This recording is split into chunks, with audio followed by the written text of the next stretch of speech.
Hi, I'm Marty Nemko. Should you pursue a doctorate degree? I'm going to offer you some questions to help you decide, some tips on getting in, and how to make the most of it. Especially in a weak job market, it's tempting to go back to school, including all the way to a doctorate. That may be especially so in clinical psychology specialties, in which an oversupply of job candidates allows employers to ratchet up their hiring requirements. If only because a doctorate is a quite unassailable hiring criterion, it's often used. If your aim is private practice, a doctorate may be less helpful in getting clients, while some prospective clients will be swayed by those letters next to your name. Being referred by friends, your competence displayed in an initial phone call, and alas, marketing may be more central. Increased employability is, of course, but one factor to consider before committing the time and money to a doctorate. Should you do it? Yes, first consider the extent to which your employability would improve. If you're currently employed, would a doctorate get you a significant promotion and or a raise? How much do you care about those? If you're unemployed, a doctorate will improve your employability, but also important will be whether you've made the most of the program, and I'll talk to you about that later. But it's not all about utility. You think you'd enjoy the doctoral education process, even if the first year or so will partly or completely be virtual? It's a mistake to decide based on your past college experience, especially if it's been a while since you've been in school. On the upside, you're likely to be more mature and have had more life experience onto which you hang your academic learning. On the downside, many older students, even if just in their 30s, find it harder to learn and retain, in part just because they may have family, job, and other activities to take away from studying.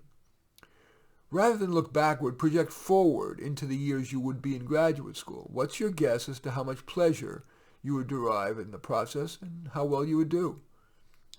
Consider the opportunity cost. If you didn't spend the time and money on graduate school, what would be a wise use of those years and funds? Self-study, apprenticing, doing your current job well, and networking to increase the chances of having a more interesting career? Now let's turn to choosing where to apply. First, decide whether to go for a PhD or a PsyD. The PhD, of course, is better known, if only because it's been around longer. That also contributes to the PhD being seen by the public as more prestigious. But in fact, the key differentiator between PhD and PsyD is that the PhD focuses on preparing researchers, while the PsyD prepares practitioners. Of course, many people with PhDs also practice, but if your goal is to be a practitioner, all factors equal, consider trading the sizzle of the PhD for the steak of the PsyD. Of course, all PhD programs nor PsyD programs are alike. For example, each has a primary orientation, maybe psychodynamic, behavioral, physiological. Individual professors may be expert in anything from autism to zoophilia. It's usually wise to pick a tentative specialty before or during the process of investigating where to apply. Of course, that will ensure that you apply to schools with strengths in your prospective specialization, but it will also enhance your admissibility.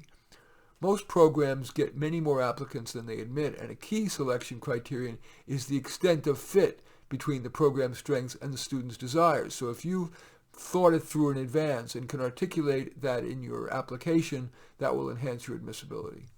Here's a tip. In reviewing prospective programs, if you find a professor with a specialty of interest, read one of his or her not technical articles, and if you continue to be intrigued by the specialty, by the professor, and by the overall program, write an email explaining that to the professor.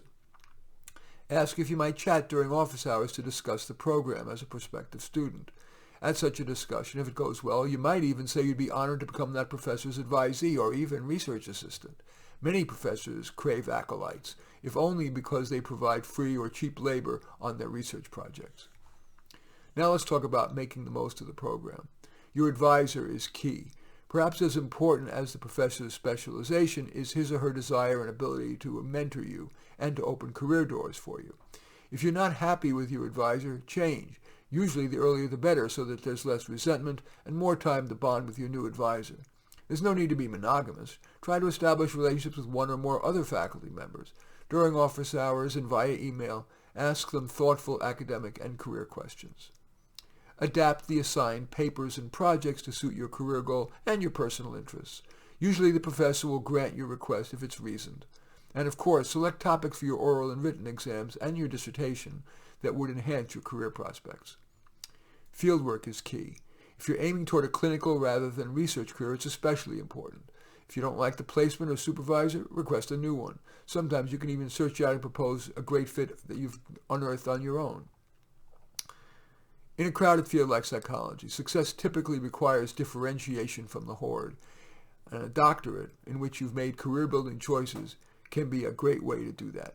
In any event, I do thank you for watching. I'm Marty Nemko. I welcome your thumbs up and accept your thumbs down. I always look forward to your comments, and especially like it if you hit the share button below, share on your social media so that my efforts can have broader impact. And I am flattered if you choose to subscribe to my channel. And in any event, I do thank you for watching. I am Marty Nemko.